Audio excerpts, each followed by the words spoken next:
Hello, this is Daniel Posney, And Valerie Irons. and this is Shifting Perspectives. And I'm so happy that Valerie is joining us this morning for Shifting Perspectives.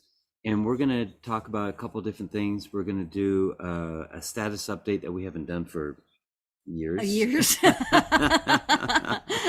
Hey, we're still here. And we're going to talk about what's going on with Valerie and probably both of our health. And what's going on at our new property that we're caretaking that we call the Hummingbird House. And we have lots of things coming up happening here. And we're also going to talk about our trip to Kauai that we just came back from a week and a half or so ago. Yeah. So we were there for 11 days. Something you want to talk about first? You want to get the update out of the way first, or does it matter to you? The flow doesn't matter to me. Okay. Let's do the update first. So, as you probably know, if you listen to watch these videos, we moved to Cornville, which is about 25 miles out of Sedona from uptown Sedona. So we went from like the most busiest place of Sedona into Cornville, which is the really most chill place. And there, let's see, I'm gonna just change this so we're not distracted here. 1 second. There we go. Okay. So now we're on 2-point-something acres, and right over there is Oak Creek, about 75 feet down below, which is 108 steps down to our sweat lodge. Magic 108, that magic number. And the guy that was the previous caretaker, Artie Lookenhawk, is a super open-hearted, heart-centered man that was holding sweat lodges and pipe ceremonies and rites of passage, and we just had dinner with him last night. Yeah, and so we're really excited about having him continue traditional Lakota style sweat lodges here. He's been doing Sundance for over 20 years, and he is continuing to do traditional sweat lodges here on the property. So that feels really good to us, and we really enjoy participating in those ourselves. Yeah, so we've done a few of those so far, and so we've got some things coming up this month, and one of them is starting the 22nd of this month, is going to be a 1-day spiritual retreat. So we're going to have all kinds of meditation, gathering, some teaching, releasing, just a day that so you can kind of come out here and enjoy this beautiful place. There's grass out here. And also we're going to go into the lodge. It won't be a sweat lodge, but we are going to do some ceremony in the lodge, which is a super sacred space. Yeah, we what we say is we go in to go pray. Yeah. So it's a very beautiful, serene, peaceful place to go in and pray. And then, of course, there's the creek just 20 feet away. So after that, maybe we'll go jump in the creek or something. And then the next 2 days is a relationship retreat for couples or singles, but anyone that wants to improve, enhance, and elevate their existing relationships. Yeah. So that's also going to be one of the first things that we're going to do with that is we have a medicine wheel, which is another tool that some Native Americans have used. And actually, I believe it's more global, isn't it? I think many cultures have their own style. And basically, it's a circle with 2 lines on it, and they signify the 4 directions. And the center, which is greater, and then above and below. So all the different directions of reality, and they all have different aspects to them. Certain directions are related to the beginning of your life or the beginning of your day, and then the other direction might be the end of your life or the end of your day. So it's a way to kind of balance out your life in all these different aspects. We're going to use the medicine wheel that we have in our front yard as a way to balance out your relationship. Yeah. So with that, and with more teaching and maybe some sound healing and breath work. So it's going to be 2 days. And there is going to be a purification ceremony for the couples 2 days, the Saturday and Sunday. That was similar to a native sweat lodge, but not quite. Non-traditional. It's going to be non-traditional, so we're not calling it a sweat lodge. We're calling it a purification ceremony. So we will do that on the couples workshop. So if you go to thehummingbird.house.org, we've got the flyer up there, and you can find out more about this beautiful property that we live on and we caretake. So cancer support. Yeah. Cancer support. I'm not sure if how many of you are aware that in April of 22, I was diagnosed with breast cancer. So I've been on quite a journey, and Daniel has happily tagged along this journey. Amazing support team he is. I've learned so much along the way. I'm doing everything naturally, although I do check in with surgeons and oncologists and things like that. I work directly with a naturopathic oncologist, and I love him. He's amazing. But one of the things I discovered along the way was that it's very expensive to be dealing with cancer.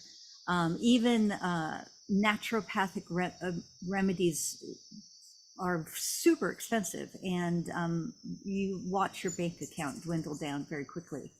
So I really wanted to create something that supported people who were going through cancer, so that they could get the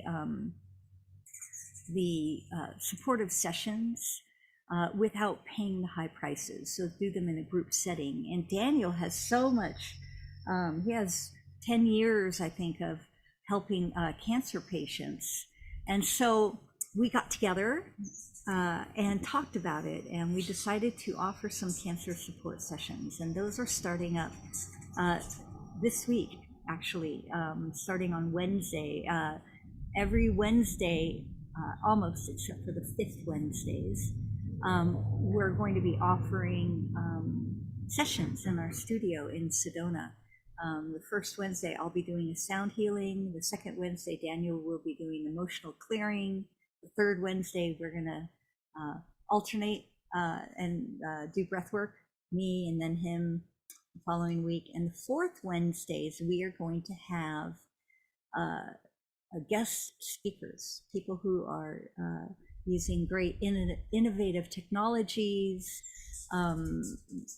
Reiki, essential oils, all things that can help people with cancer an alternative way. In an alternative way. We're not saying it's going to cure cancer, but it can certainly help people get into a better state of mind, work with their nervous system, and all the things diet. Oh my gosh, diet is so important.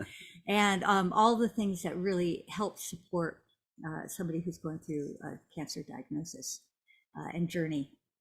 So when I was doing work with cancer patients, mostly at the lodge at Sedona, one of the things that I really realized is that a lot of what people need is some kind of hope, some kind of support and hope, because it kind of feels like, God, I'm on this thing alone, and my choices are really slim. And then they go to an alternative place like the lodge, where they're doing all this different technologies and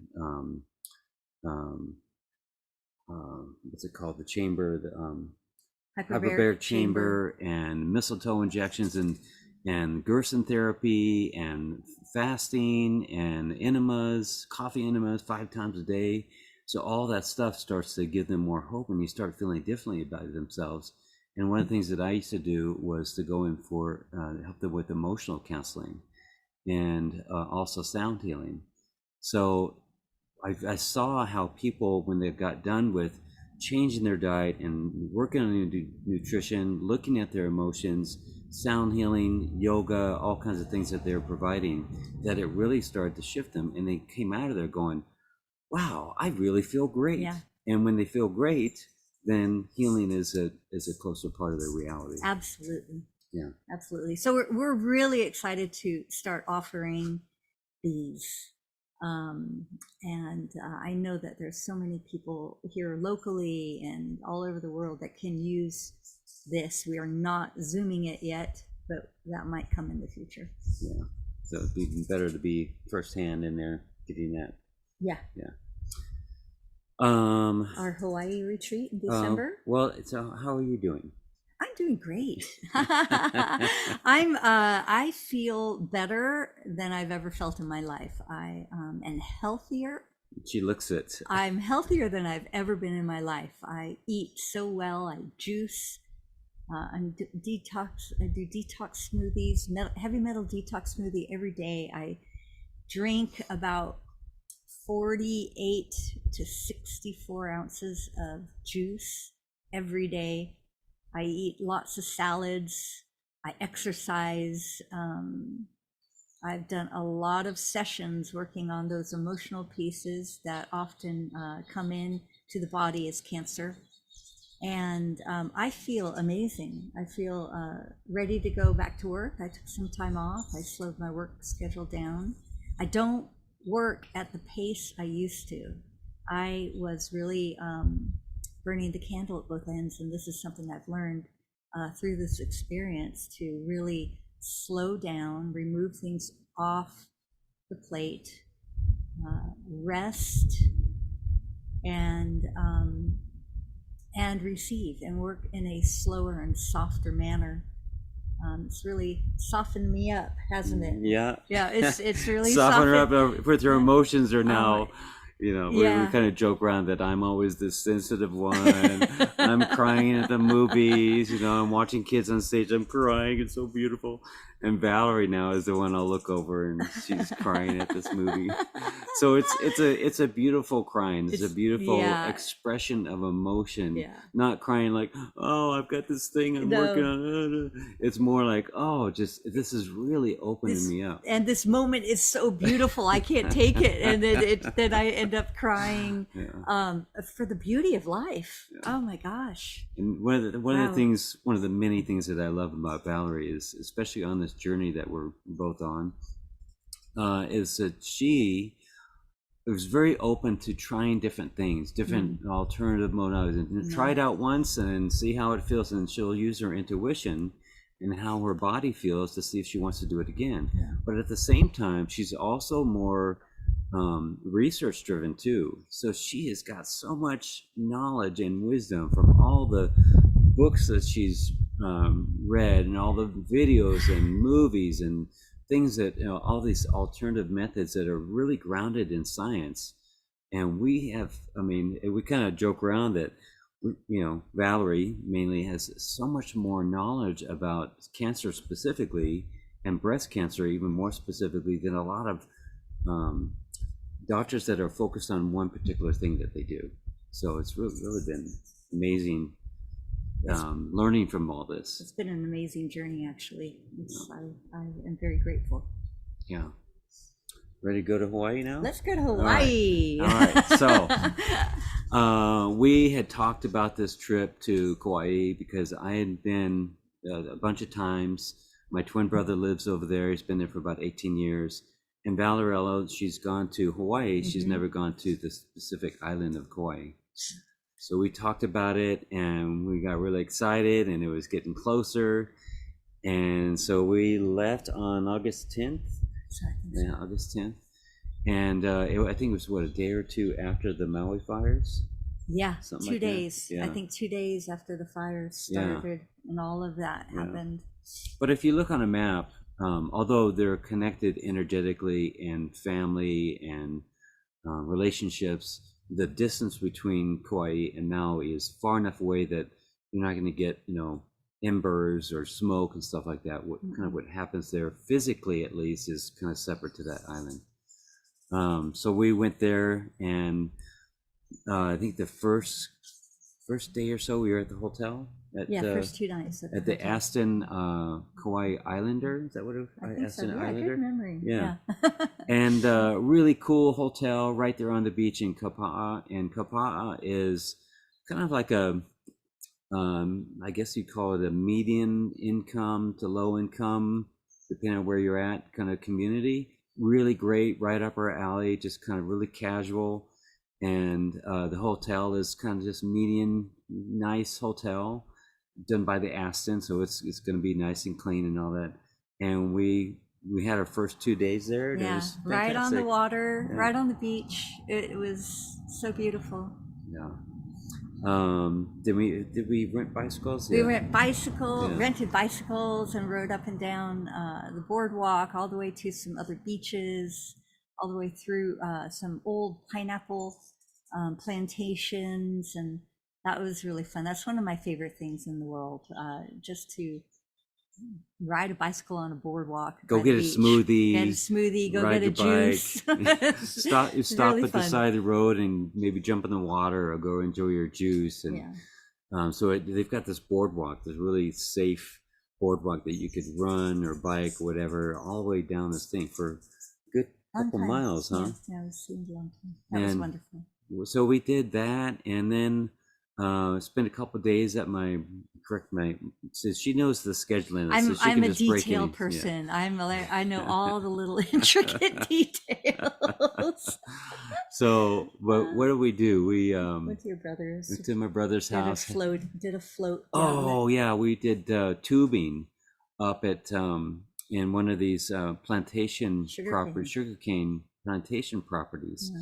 And just had a great time with people, my brother and his wife Helnani, and it was really cool just floating down these kind of pipelines of water and then into these tunnels that were completely dark, and just imagining how people did it first. When all they had was maybe a candle, I guess, but maybe not any flashlights, but just wondering if they were gonna live through the experience.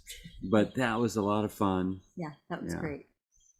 Then we decided that they have so many great adventures to go up along the Nepali coast. There's the choice of helicopter. We said take a helicopter, and then there's the boat that has the dinner. But we decided we wanted to do something a little more adventurous, and we took a kind of like a Navy blow up boat. It's like a Navy SEAL Zodiac boat. Yeah. And it could go inside the caves, and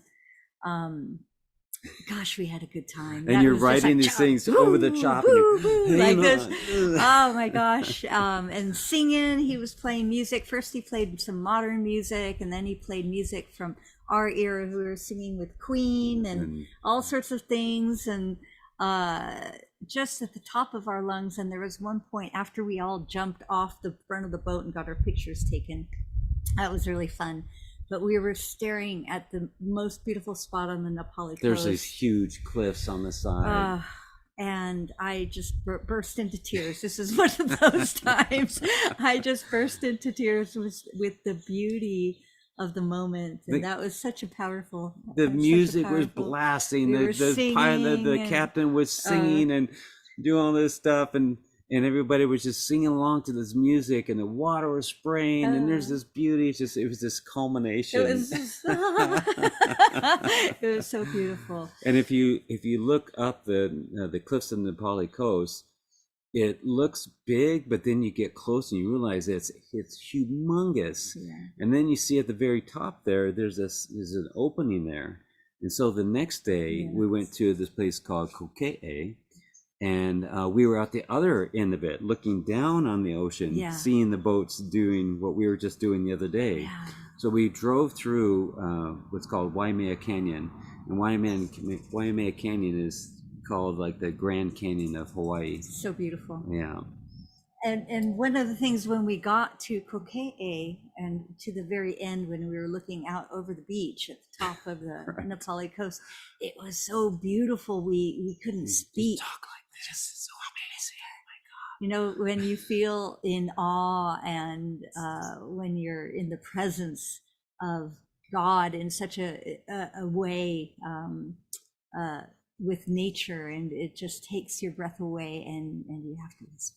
And we're happy that there wasn't other people that are going, yeah, this is awesome, and taking selfies and videos. Everybody was really chill and quiet. It was just a place of just reverence. And there weren't too many people there, maybe 6, maybe 8 people total. Yeah, it's great.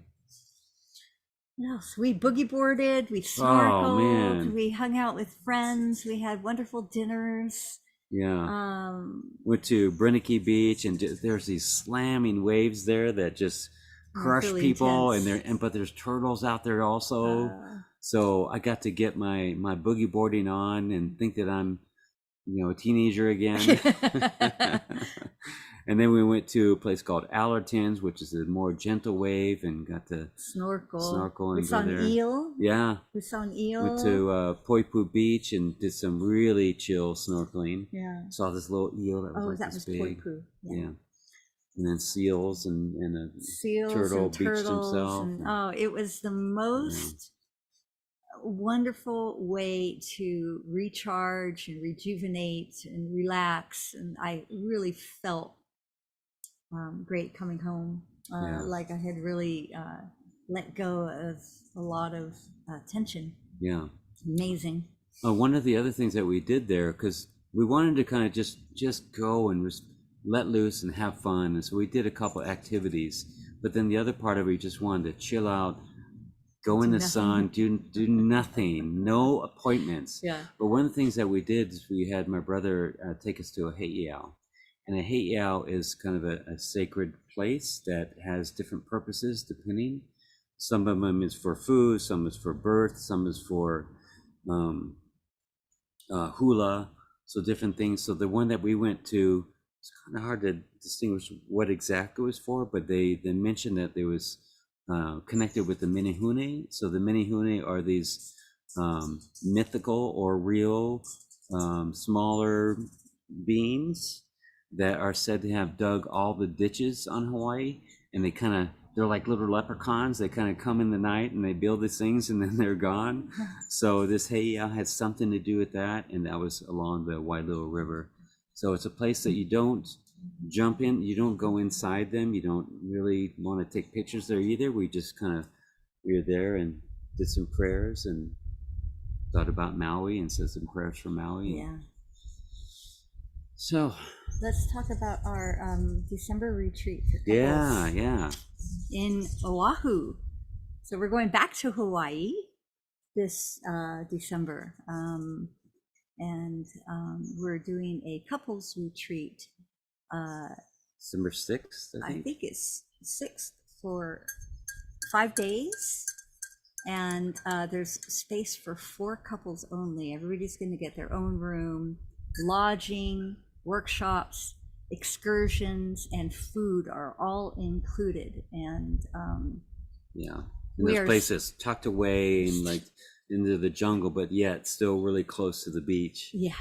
And Valerie and I are doing this together. I'm so excited about this, that we get to do relationship work so we can help people also raise their relationship to the highest level and work through anything that you've been stuck on, and have practical information and tools and exercise to help you increase your loving communication with each other, and breath work, and maybe some sound healing and excursions, all the fun things on the land. And we're doing this in conjunction with a woman who runs the center, and we're really excited about this one. This is our first one to do outside of Sedona. And where do they find information about that? I think there's one called Oahu wellnessretreats.com. I think that's where we're posted, is on that website. But also, what about our website? Which one? I know it's on valerieirons.com. Okay. Is it on our Harmonic Alchemy? It's probably on harmonicalchemy.org. And probably I'm forgetting that it's also on my website, ultimatepotentialcoach.com. Check any of those. I'm sure we plastered it everywhere. Yeah. But would love to hang out with you. Yeah, it's going to be fun. It's going to be deep work and a lot of fun. Very intimate with just 4 couples and us. Yeah, your relationship will shift, whether you need a lot of work or whether you just want to take it to a higher level. We're going to work with everybody, and just so excited about having both of us do it together. Yeah.